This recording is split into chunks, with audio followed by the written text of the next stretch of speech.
O livro de Êxodo é o segundo livro da Bíblia. Ele dá seguimento ao enredo do livro anterior, Gênesis, que termina com o neto de Abraão, Jacó, levando sua numerosa família de 70 pessoas para o Egito. O 11º filho de Jacó, José, tinha se tornado vice-comandante do Egito. Ele salvou toda a sua família durante um período de fome. Faraó, o rei do Egito, ofereceu à família que fossem viver lá como um refúgio seguro. Por fim, Jacó morre no Egito, e assim como José e todos os seus irmãos. Cerca de 400 anos se passam e a história do Êxodo começa. O nome se refere ao evento que acontece na primeira metade do livro, o Êxodo de Israel do Egito. O livro tem uma segunda metade, que acontece no pé do Monte Sinai. Nesse vídeo vamos nos concentrar somente na primeira metade, quando séculos se passaram e Israel prosperou e se multiplicou e encheu a terra. Esse versículo é um eco deliberado da bênção que Deus deu a toda a humanidade no Jardim do Éden.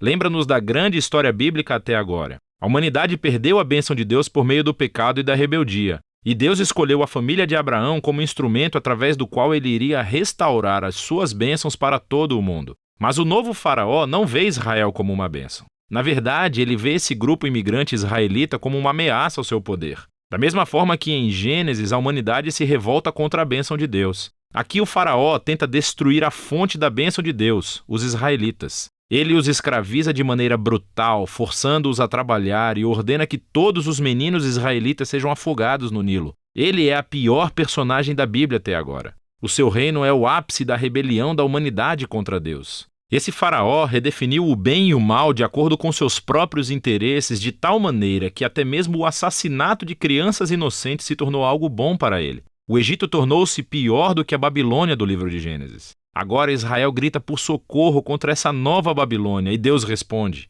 Primeiro, Deus vira o mal do faraó de cabeça para baixo quando uma mãe israelita joga o seu filho no Nilo, mas dentro de um cesto. Ele flutua com segurança até a família do próprio faraó.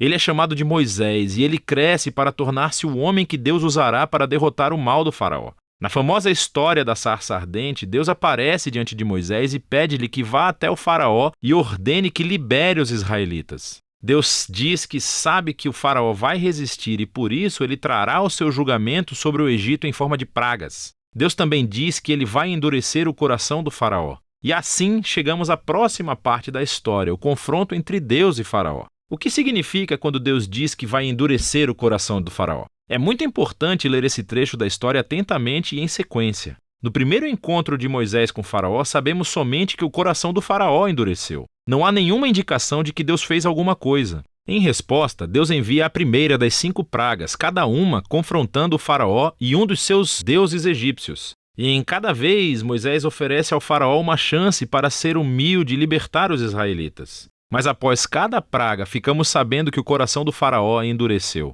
Ele está fazendo isso por vontade própria. Eventualmente, é com a segunda das 5 pragas que começamos a escutar como Deus endureceu o coração de Faraó. O propósito da história parece ser esse. Mesmo que Deus soubesse que Faraó iria resistir à sua vontade, Deus ainda lhe deu a chance de fazer a coisa certa. No fim, a maldade do Faraó chega a um ponto sem volta. O que quero dizer é que até os seus próprios conselheiros achavam que ele tinha enlouquecido. E é nesse ponto que Deus assume o comando e usa a maldade do faraó para o seu próprio objetivo de redenção. Deus atrai o faraó para a sua própria destruição enquanto salva o seu povo, que é o que acontece em seguida. Com a praga final, é a noite da Páscoa. Deus vira o jogo sobre o faraó. Assim como ele matou os filhos dos israelitas, Deus matará os primogênitos do Egito com uma praga final. Ao contrário do faraó, Deus fornece uma forma de escape por meio do sangue do cordeiro. Aqui, a história para. E vemos em detalhes o ritual israelita anual da Páscoa. Na noite anterior à fuga de Israel do Egito, eles sacrificaram um cordeiro imaculado e usaram seu sangue para pintar os batentes das portas de suas casas. Quando a praga divina chegou ao Egito, as casas cobertas com o sangue do cordeiro foram puladas e o filho foi poupado. Desde então, todos os israelitas reencenam aquela noite para lembrar e celebrar a justiça e misericórdia de Deus.